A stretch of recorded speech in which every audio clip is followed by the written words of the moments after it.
प्रिय भक्तों, जय सिया राम, जय हनुमान। आप सभी का मेरी आस्था चैनल में स्वागत है। आज हम आपके लिए शनिदेव महाराज का एक ऐसा महामंत्र लेकर आए हैं जिसके प्रभाव से आपका शत्रु घुटने टेक देगा। चाहे वो शत्रु इंसान हो या बीमारी आपकी शत्रु बनी हो या फिर आप भूत प्रेत से परेशान हैं, ये मंत्र आपको सभी सांसारिक कष्टों से मुक्ति दिलाता है और आपको सुख समृद्धि दिलाता है। इस मंत्र से व्यक्ति के ऊपर आने वाली सभी परेशानी खुद टल जाती हैं। अगर आप किसी कारण से इस मंत्र का जाप नहीं कर पा रहे हैं तो इस मंत्र को मोबाइल में चलाकर 108 बार आप जाप अवश्य सुने। सुनने पर भी वही लाभ प्राप्त होगा जो लाभ जाप करने से प्राप्त होगा। भक्त इस मंत्र को पूरा 108 बार अवश्य सुने, बीच में बिल्कुल ना छोड़ें, नहीं तो इसका लाभ नहीं मिलेगा। इसका विपरीत प्रभाव भी हो सकता है। तो भक्तों, मंत्र जाप शुरू करें। अगर आपने मेरे चैनल को अभी तक सब्सक्राइब नहीं किया है तो कर लीजिए, और अगर आप शनिदेव महाराज के चरणों में अपनी अर्जी लगाना चाहते हैं तो कमेंट में जय शनिदेव महाराज अवश्य लिखें। शनिदेव महाराज आपकी सभी मनोकामनाएं पूरी करें। आइए मंत्र शुरू करते हैं।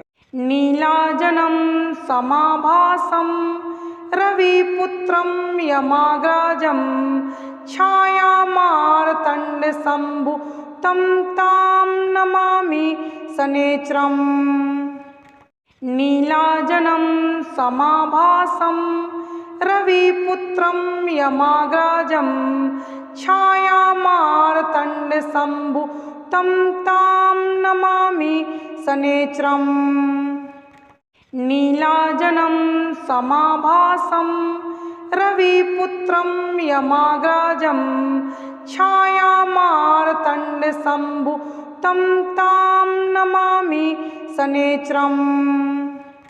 नीलाजनम समाभासम रविपुत्रम यमाग्राजम छायामार्तंड शंभु तं तां नमामि शनैश्चरम्।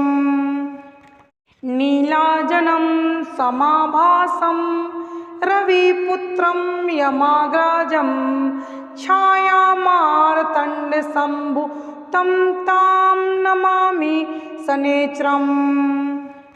नीलाजनम समाभासम रविपुत्रम यमाग्राजम छायामार्तंड शंभु तं तां नमामि शनैश्चरम्।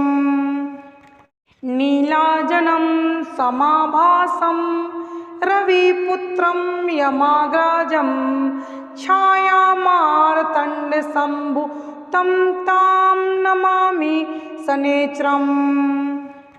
नीलाजनम समाभासम रविपुत्रम यमाग्राजम छायामार्तंड शंभु तं तां नमामि शनैश्चरम्।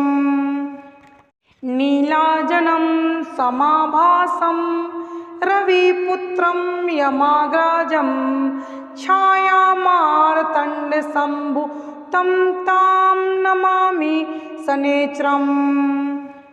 नीलाजनम समाभासम रविपुत्रम यमाग्राजम छायामार्तंड शंभु तं तां नमामि शनैश्चरम्।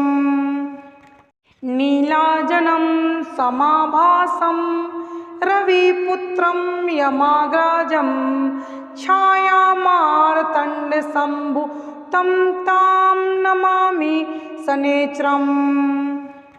नीलाजनम समाभासम रविपुत्रम यमाग्राजम छायामार्तंड शंभु तं तां नमामि शनैश्चरम्।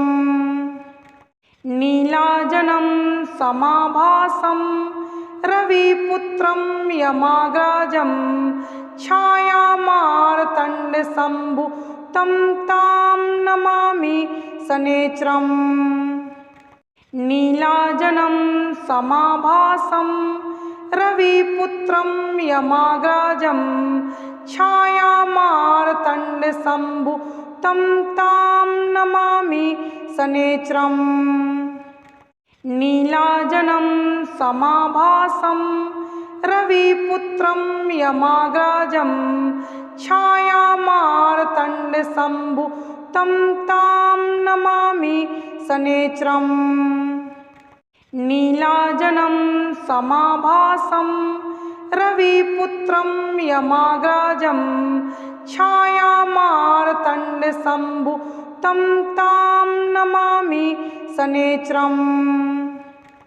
नीलाजनं समाभासं रविपुत्रं यमाग्रजं छायामार्तण्डसम्भुतं तां नमामि शनैश्चरम्।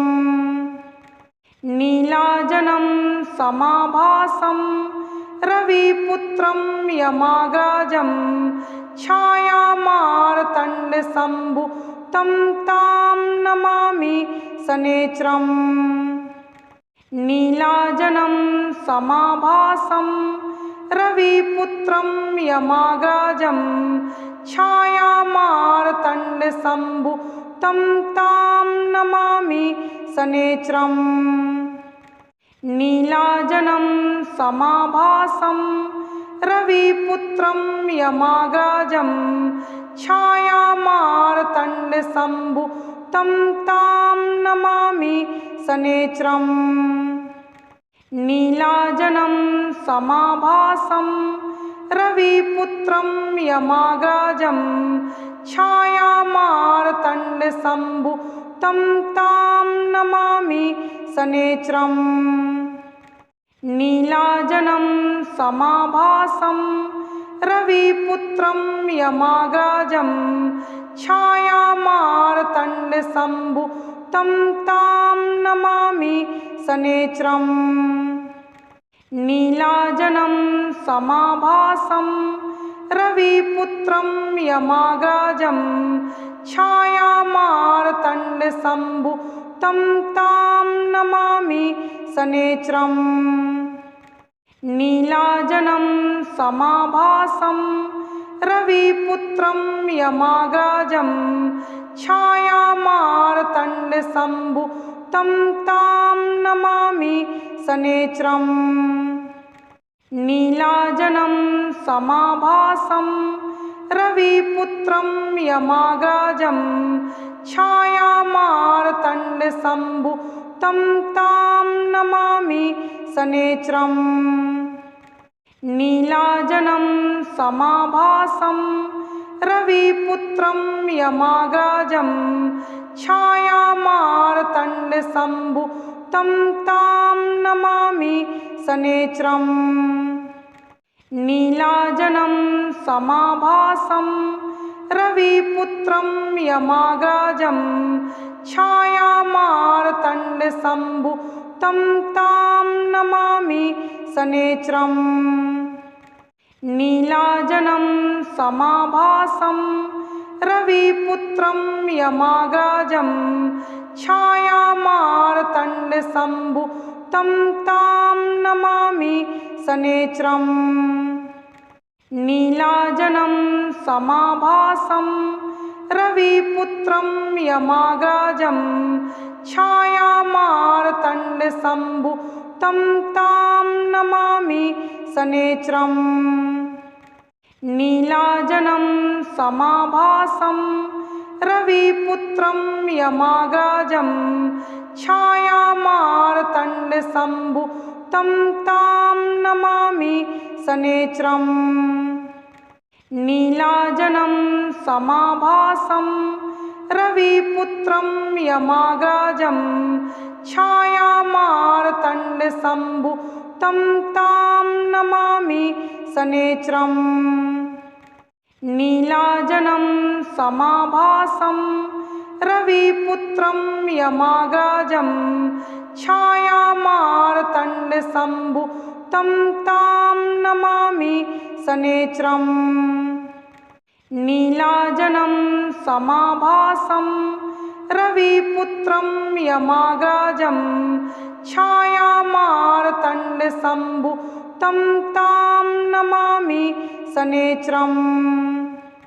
नीलाजनं समाभासं रविपुत्रं यमाग्राजं छायामार्तण्डसम्भुतं तां नमामि शनैश्चरम्।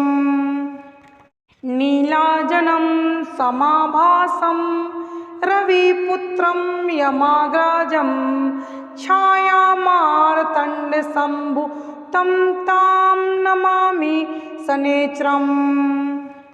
नीलाजनं समाभासं रविपुत्रं यमाग्राजं छायामार्तण्डसम्भुतं तां नमामि शनैश्चरम्।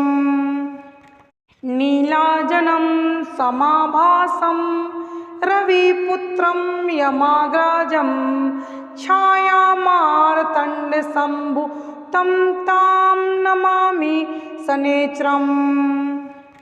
नीलाजनं समाभासं रविपुत्रं यमाग्राजं छायामार्तण्डसम्भुतं तां नमामि शनैश्चरम्। नीलाजनं समाभासं रविपुत्रं यमाग्राजं छायामार्तण्डसम्भुतं तां नमामि शनैश्चरम्।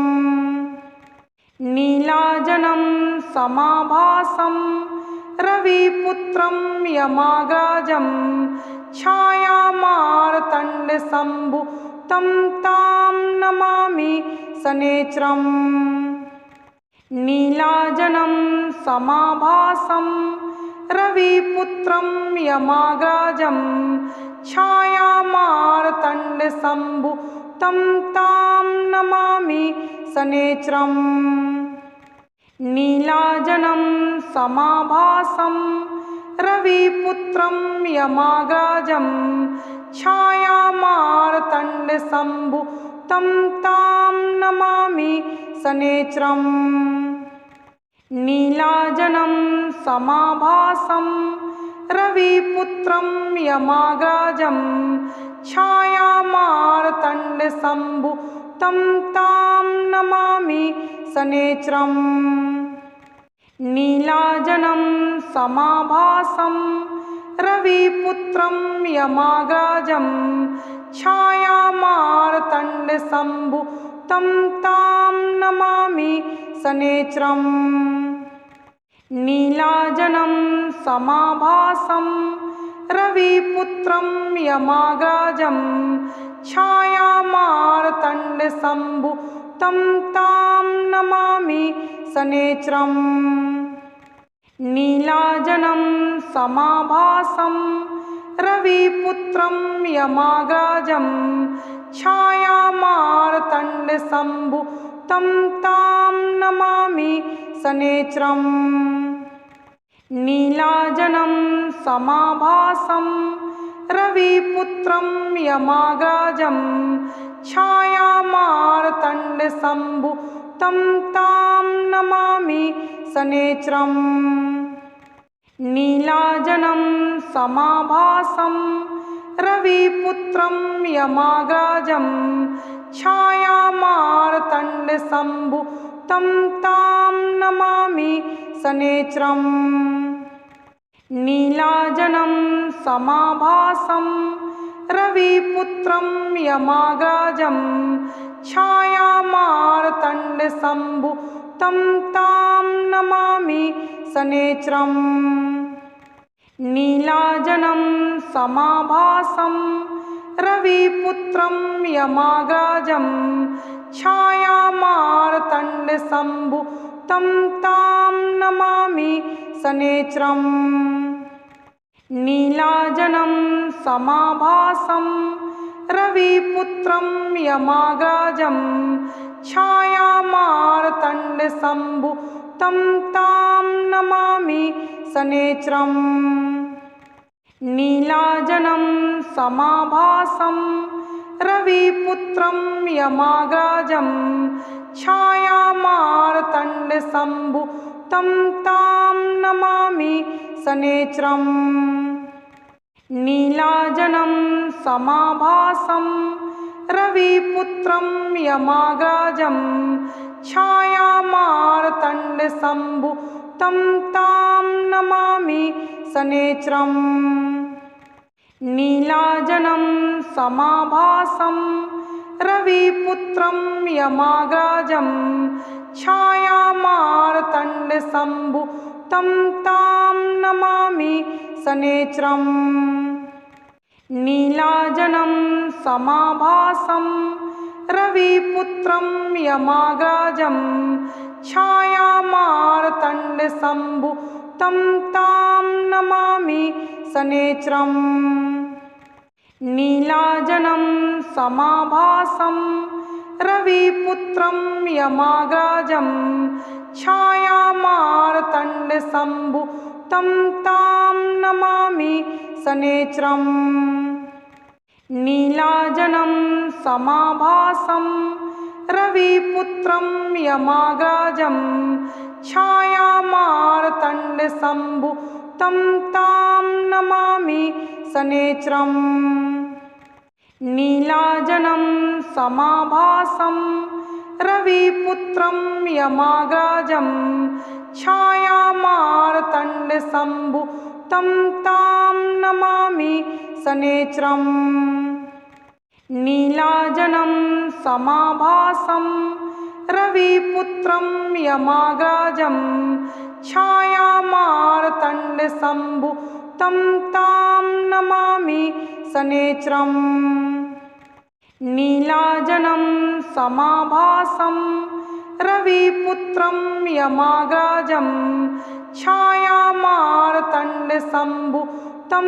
तां नमामि शनैश्चरम् नीलाजनं समाभासं रविपुत्रं यमाग्रजं छायामार्तण्डसम्भुतं तां नमामि शनैश्चरम् नीलाजनं समाभासं रविपुत्रं यमाग्रजं छायामार्तण्डसम्भुतं तां नमामि शनैश्चरम् नीलाजनं समाभासं रविपुत्रं यमाग्रजं छायामार्तण्डसम्भुतं तां नमामि शनैश्चरम् नीलाजनं समाभासं रविपुत्रं यमाग्रजं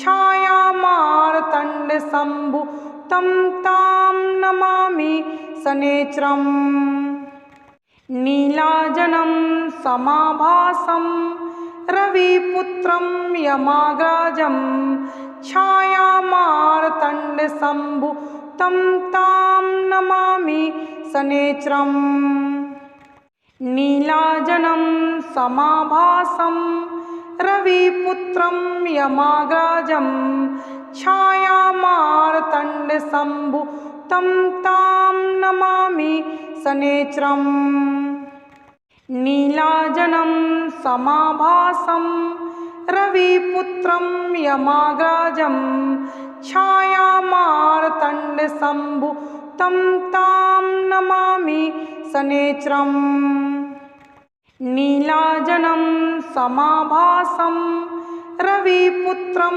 यमाग्रजं छायामार्तण्डसम्भुतं तां नमामि शनैश्चरम् नीलाजनं समाभासं रविपुत्रं यमाग्रजं छायामार्तण्डसम्भुतं तां नमामि शनैश्चरम् नीलाजनं समाभासं रविपुत्रं यमाग्रजं छायामार्तण्डसम्भुतं तां नमामि शनैश्चरम् नीलाजनं समाभासं रविपुत्रं यमाग्रजं छायामार्तण्डसम्भुतं तां नमामि शनैश्चरम् नीलाजनं समाभासं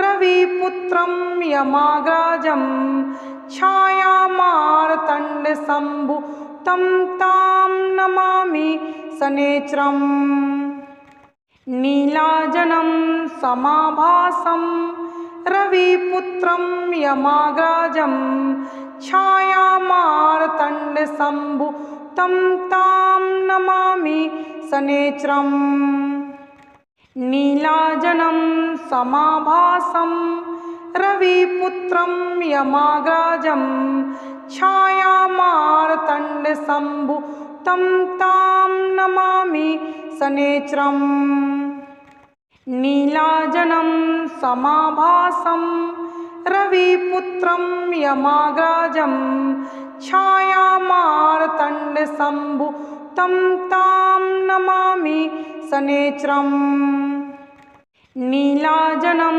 समाभासं रविपुत्रं यमाग्रजं छायामार्तण्डसम्भुतं तां नमामि शनैश्चरम् नीलाजनं समाभासं रविपुत्रं यमाग्रजं छायामार्तण्डसम्भुतं तां नमामि शनैश्चरम् नीलाजनं समाभासं रविपुत्रं यमाग्रजं छायामार्तण्डसम्भुतं तां नमामि शनैश्चरम् नीलाजनं समाभासं रविपुत्रं यमाग्रजं छायामार्तण्डसम्भुतं तां नमामि शनैश्चरम्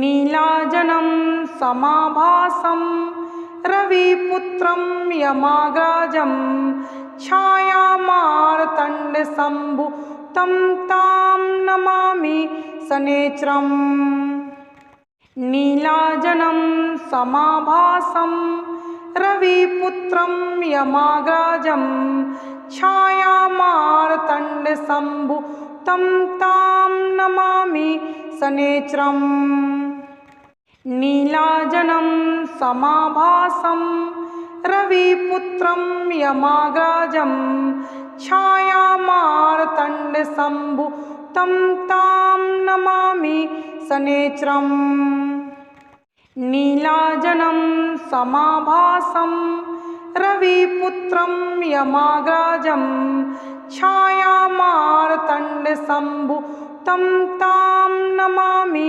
शनैश्चरम् नीलाजनं समाभासं रविपुत्रं यमाग्रजं छायामार्तण्डसम्भुतं तां नमामि शनैश्चरम् नीलाजनं समाभासं रविपुत्रं यमाग्रजं छायामार्तण्डसम्भुतं तां नमामि शनैश्चरम् नीलाजनं समाभासं रविपुत्रं यमाग्रजं छायामार्तण्डसम्भुतं तां नमामि शनैश्चरम् नीलाजनं समाभासं रविपुत्रं यमाग्रजं छायामार्तण्डसम्भुतं तां नमामि शनैश्चरम् नीलाजनं समाभासं रविपुत्रं यमाग्रजं छायामार्तण्डसम्भुतं तां नमामि शनैश्चरम् नीलाजनं समाभासं रविपुत्रं यमाग्रजं छायामार्तण्डसम्भुतं तां नमामि शनैश्चरम् नीलाजनं समाभासं रविपुत्रं यमाग्रजं छायामार्तण्डसम्भुतं तां नमामि शनैश्चरम् नीलाजनं समाभासं रविपुत्रं यमाग्रजं छायामार्तण्डसम्भुतं तां नमामि शनैश्चरम् नीलाजनं समाभासं रविपुत्रं यमाग्रजं छायामार्तण्डसम्भुतं तां नमामि शनैश्चरम् नीलाजनं समाभासं रविपुत्रं यमाग्रजं छायामार्तण्डसम्भुतं तां नमामि शनैश्चरम् नीलाजनं समाभासं रविपुत्रं यमाग्रजं छायामार्तण्डसम्भुतं तां नमामि शनैश्चरम् नीलाजनं समाभासं रविपुत्रं यमाग्रजं छायामार्तण्डसम्भुतं तां नमामि शनैश्चरम् नीलाजनं समाभासं रविपुत्रं यमाग्रजं छायामार्तण्डसम्भुतं तां नमामि शनैश्चरम् नीलाजनं समाभासं रविपुत्रं यमाग्रजं छायामार्तण्डसम्भुतं तां नमामि शनैश्चरम् नीलाजनं समाभासं रविपुत्रं यमाग्रजं छायामार्तण्डसम्भुतं तां नमामि शनैश्चरम् नीलाजनं समाभासं रविपुत्रं यमाग्रजं छायामार्तण्डसम्भुतं तां नमामि शनैश्चरम् नीलाजनं समाभासं रविपुत्रं यमाग्रजं छायामार्तण्डसम्भुतं तां नमामि शनैश्चरम् नीलाजनं समाभासं रविपुत्रं यमाग्रजं छायामार्तण्डसम्भुतं तां नमामि शनैश्चरम् नीलाजनं समाभासं रविपुत्रं यमाग्रजं छायामार्तण्डसम्भुतं तां नमामि शनैश्चरम् नीलाजनं समाभासं रविपुत्रं यमाग्रजं छायामार्तण्डसम्भुतं तां नमामि शनैश्चरम् नीलाजनं समाभासं रविपुत्रं यमाग्रजं छायामार्तण्डसम्भुतं तां नमामि शनैश्चरम् नीलाजनं समाभासं रविपुत्रं यमाग्रजं छायामार्तण्डसम्भुतं तां नमामि शनैश्चरम् नीलाजनं समाभासं रविपुत्रं यमाग्रजं छायामार्तण्डसम्भुतं तां नमामि शनैश्चरम् नीलाजनं समाभासं रविपुत्रं यमाग्रजं छायामार्तण्डसम्भुतं तां नमामि शनैश्चरम् नीलाजनं समाभासं रविपुत्रं यमाग्रजं छायामार्तण्डसम्भुतं तां नमामि शनैश्चरम् नीलाजनं समाभासं रविपुत्रं यमाग्रजं छायामार्तण्डसम्भुतं तां नमामि शनैश्चरम्